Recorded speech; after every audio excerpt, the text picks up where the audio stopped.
the bigger, blacker dick. Sure. Okay. I'll smite you with a rod.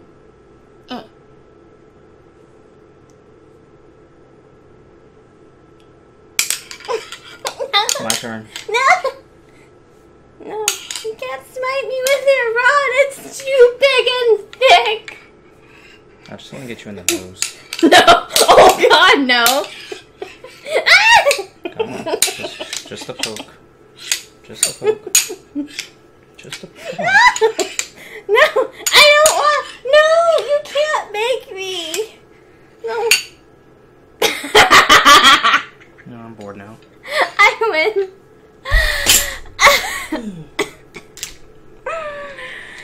Hi, it's Lara. And Victor. I'm Victor with his bigger, blacker smiting rod that he smites things with. Okay, so we finished First Nephi chapter 3, where we left off.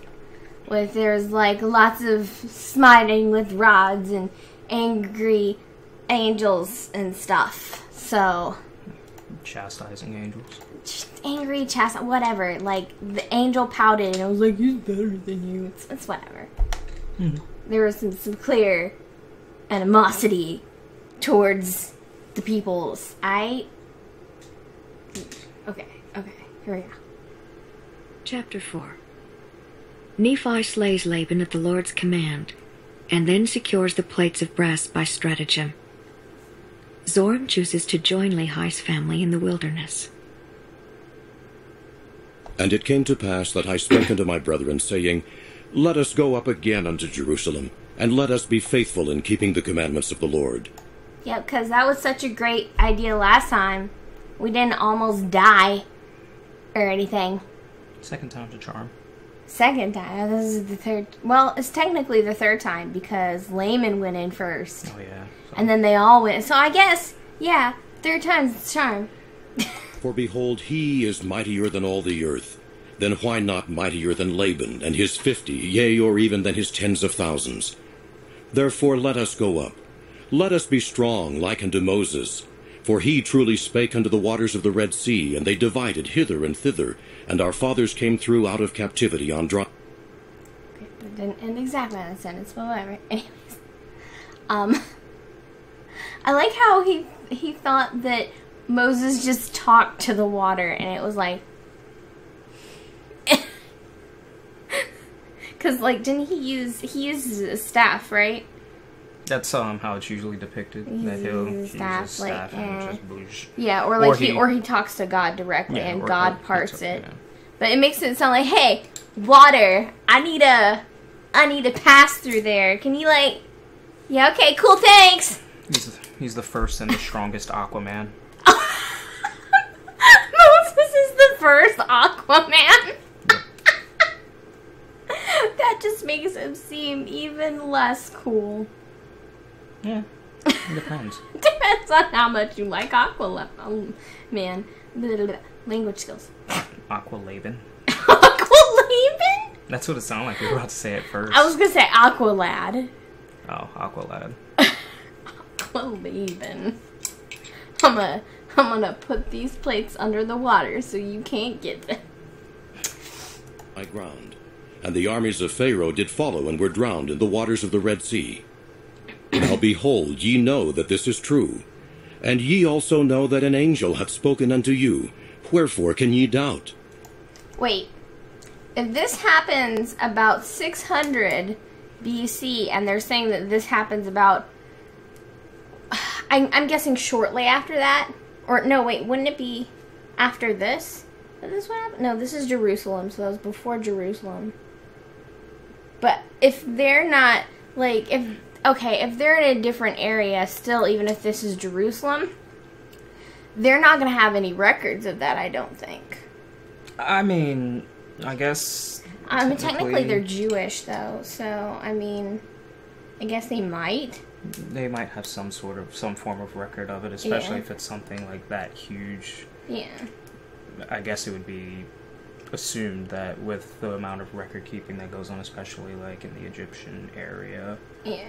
you know, stuff like that would be believed to spread, but I don't know. I don't know. Well, I mean, also in the Bible, like, they harp on it a lot. Like, whenever the Jews want to, like, prove a point or something, they're like, yeah, we got out of Egypt. We're super awesome. Or it'll be a prophet being like, oh, God saved you from Egypt. Yeah. So you should be more appreciative. And that kind of thing. So, I mean, yeah, okay. Let us go up. The Lord is able to deliver us, even as our fathers, and to destroy Laban, even as the Egyptians. Now when I had spoken these words, they were yet wroth, and did still continue to murmur. Nevertheless, they did follow me up, until we came without the walls of Jerusalem. And it was by night, and I caused that they should hide themselves without the walls. So that's why they went the third time. It was nighttime. Yeah, ambush. So I guess this time they're actually going to steal them. Like, it would be really dumb for them to actually be like, we'll go ask again. That's a great idea, guys. Maybe if we're just really nice this time, they'll give it to us. I mean... What, are we happy tree friends now? Just... I was gonna say they're going up there like, you know, why you gotta be so rude? Why you gotta be so rude? I'm gonna take Don't these you plates know we're anyway. Jewish too? We're gonna take these plates anyway. We're not making a whole song about it. I obviously did not continue singing. Mostly because I couldn't think of anything else. But yeah, because I totally wasn't gonna make a whole song or anything. And after they had hid themselves, I, Nephi, crept into the city, and went forth towards the house of Laban. And I was led by the Spirit, not knowing beforehand the things which I should do. Nevertheless, I went forth. So he didn't have a game plan. Pretty much. He was just totally winging it. He didn't at least be like, hey guys, I had a good plan last time. That went bad. Let's make another better plan. Nope. I'ma wing it. I'ma wing. And as I came near unto the house of Laban, I beheld a man, and he had fallen to the earth before me, for he was drunken with wine. And when I came to him, I found that it was Laban. And I beheld his sword, and I drew it forth from the sheath thereof, and the hilt thereof was of pure gold, and the workmanship thereof was exceedingly fine. I like how he's just like studying the sword, like, dude, while I'm telling him the story, I'm just gonna tell them how freaking awesome the sword is. I mean, I think it was meant to be a testament of just like how he's living his lifestyle, because clearly Right, it's very he's drinking decadent. and he's Yeah. He's- Well, no, I just meant the detail that Nephi gives of the sword. He's just like, dude, this is the coolest sword.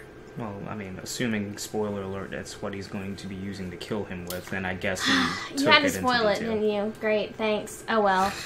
At least you're not spoiling the I best think, part of him killing I think him. everybody knew where this was going. Okay, whatever. Just whatever. Whatever.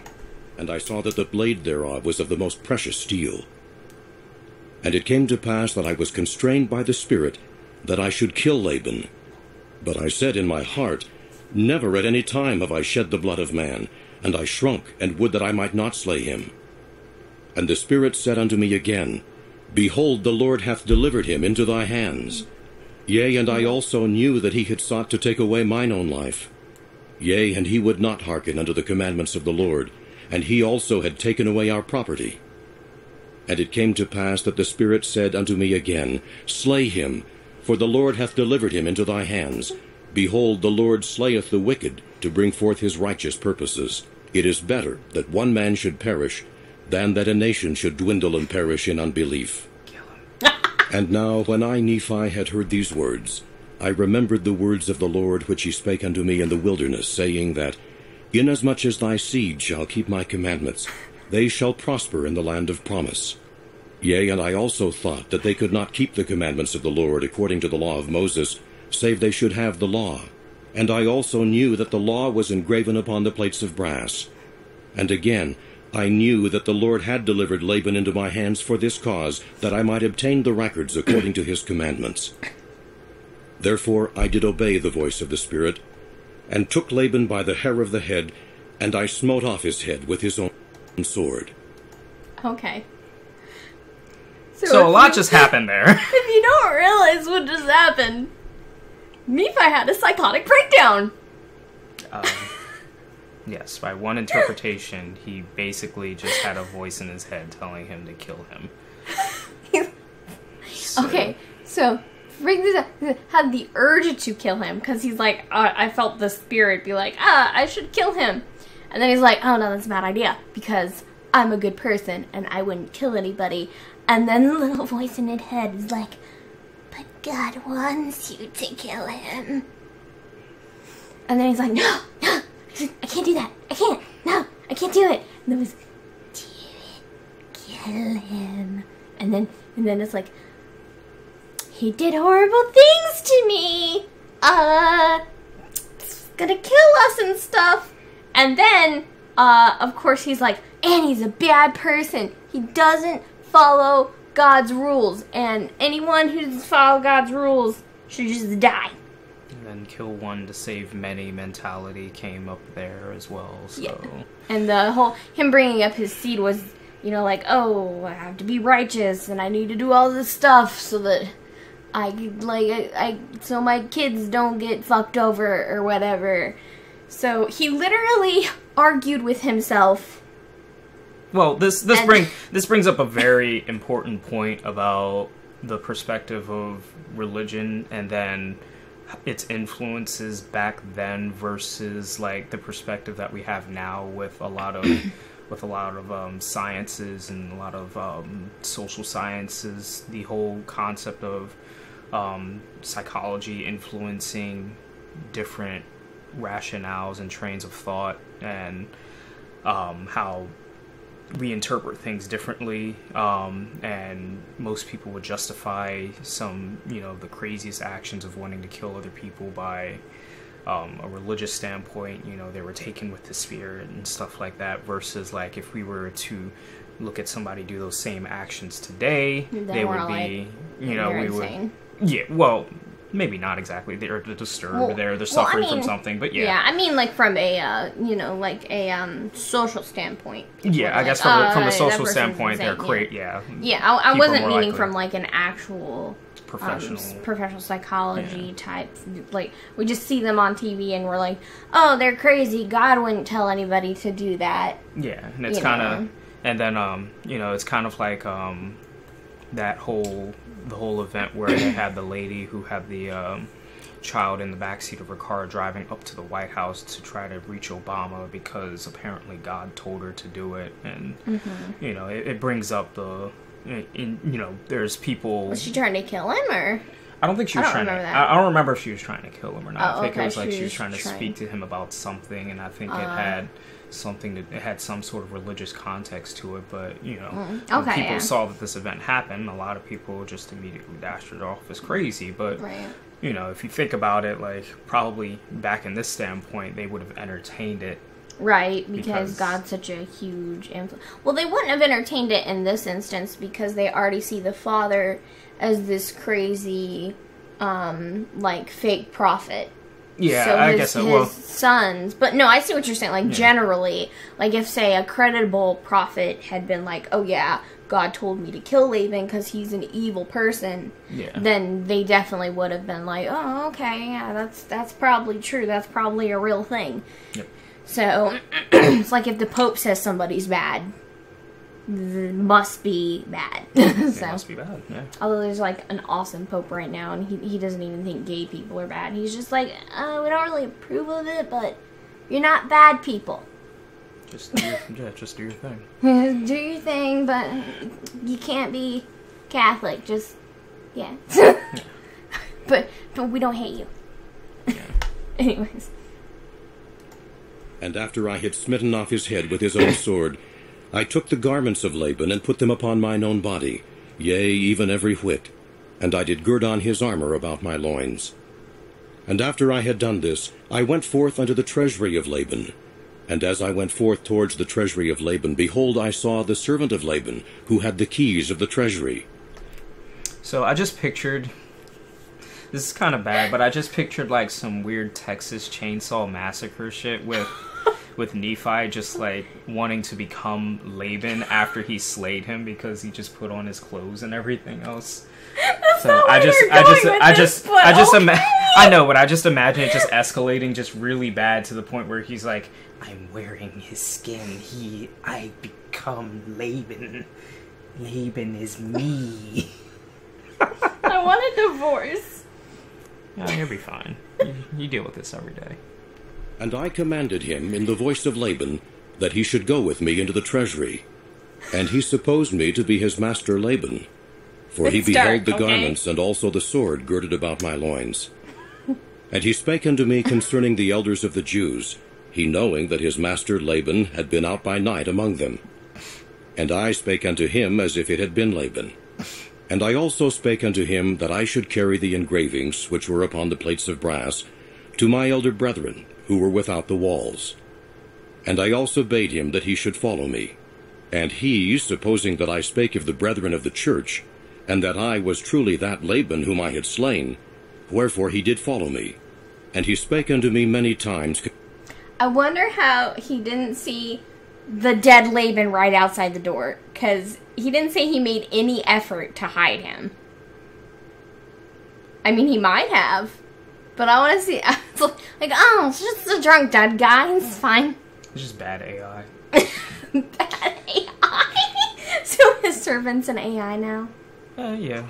He was that rich that he had future technology? It's like, no, I was going to say it's like playing an old like Metal Gear Solid game. You can just lay a body anywhere and they just... Nobody notices. Yeah, don't really pay any mind. Explosion goes off. What was that noise? It's like when you kill... It's like when you kill the bad guys and their bodies just disappear. I mean, it could be that logic too. They like sink into the floor and like gurgle a little bit and they just go away permanently. Or they just vanish, depending on what game you're Yeah. Concerning the elders of the Jews, as I went forth unto my brethren who were without the walls. And it came to pass that when Laman saw me, he was exceedingly frightened, and also Lemuel and Sam, and they fled from before my presence, for they supposed it was Laban, and that he had slain me, and had sought to take away their lives also. And it came to pass that I called after them, and they did hear me, wherefore they did cease to flee from my presence. And it came to pass that when the servant of Laban beheld my brethren, he began to tremble, and was about to flee from before me, and return to the city of Jerusalem. And now I, Nephi, being a man large in stature, and also having received much strength of the Lord. I love how he just keeps talking about that. He's like, I'm buff, yo! Remember, just randomly, whenever he can fit it in there, he's just like, yeah. I'm fucking swole. Look at my guns! Oh! He's like, I'm really humble, and a really nice guy. But I'm swole as shit. I just want you to know. Therefore I did seize upon the servant of Laban, and held him, that he should not flee. And it came to pass that I spake with him, that if he would hearken unto my words, as the Lord liveth, and as I live, even so that if he would hearken unto our words, we would spare his life. And I spake unto him even with an oath, that he need not fear, that he should be a free man like unto us, if he would go down in the wilderness with us. And I also spake unto him, saying, Surely the Lord hath commanded us to do this thing. So, I love how this is forced indoctrination. What? Oh, what? We won't kill you. As long as you do everything we say and you totally believe in our God. And, yeah. I mean, that's a common religious thing, though. I mean, I know. Like, we won't kill you as long as you believe in our God. ISIS. I don't know. At this point, they'll probably just kill everybody. If they could, they would just commit genocide and just eradicate us all, anyways. Just kill everybody and just start over. Like, just build the perfect ISIS world. Something like that. Forced indoctrination, yay! And shall we not be diligent in keeping the commandments of the Lord? Therefore, if thou wilt go down into the wilderness to my father, thou shalt have place with us. And it came to pass that Zoram did take courage at the words which I spake. Now Zoram was the name of the servant, and he promised that he would go down into the wilderness unto our father. Yea, and he also made an oath unto us, that he would tarry with us from that time forth. I love how he's like, oh, by the way, his name is Zoram. I mean, I totally forgot to tell you guys that. Yeah, I was about to mention that. Like, it was bad. It was bad timing, but it was good timing at the same time, because I think it was like right at that point, like in your mind, you're like, "Who the fuck is Zoram?" And then it just answers it for you. Yeah. It's like, oh, crap. By the way, Zoram's the servant of Laban. We're good, guys. Had a little brain fart there. This is actually going to happen throughout the whole Bible. Yeah, yes, Bible, Laura. That's where we're reading Mormon Bookum. The Bible of the Mormons. Something like that. True story, by the way. It's a true story. Now we were desirous that he should tarry with us for this cause, that the Jews might not know concerning our flight into the wilderness, lest they should pursue us and destroy us. And it came to pass that when Zoram had made an oath unto us, our fears did cease concerning him. And it came to pass that we took the plates of brass and the servant of Laban, and departed into the wilderness, and journeyed unto the tent of our father. I mean, the other choice would have just been to kill him. Yeah, I mean, that's why I was saying forced indoctrination. It's like, oh. But they made it sound like he was just, like, so influential. Like, right.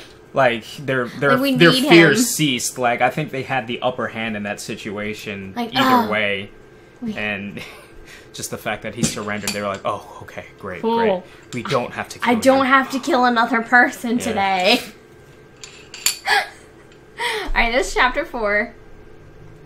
Basically, mental breakdown, killing people, pretending you're people, then not pretending you're that people. Wearing their skin. After the not pretending they're that person. That was very badly timed. Kind of like the, oh, by the way, Zoram is Laban's servant. Yeah, by the way, he was wearing the skin. You see how I'm married to? Just all the time. This is all the time. Oh, God, don't. This is how he gets me to stay married to him. I don't want to orgasm on camera. Can we not? Okay. Alright, so we're gonna go ahead and end it after chapter 4. That way we're not like cutting in between chapters. That way we can try to actually, you know, do whole chapters. Yep. So that was it for today. Basically, we got to laugh at Nephi having a mental breakdown and horrible, horrible writing of Joseph Smith in general. I mean, it wasn't a complete breakdown. It was just, you know, him psychologically talking to the demons in his head. I mean, the spirit.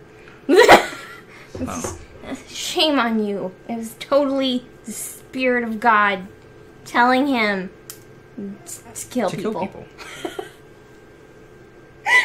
Great stuff. Yep, it's just 110%. Okay, guys. So, hopefully by this point, we have Patreon up. I don't know, because it's before I've even set it up. But if I'm smart, I'll get one set up. Yay! Yeah, so if you... So, yeah, we already have a Facebook up, so I'll post that. I'll try to get a Twitter up, and I'll put all of that here, or outro, or whatever stuff. Or even here. Or here, like... Sorry. Touch my goddamn nose! It was an accident. Don't touch my nose. I was trying to do, like... I don't care if you touch my nose. Okay. Point here. Anyways. Bye. Later.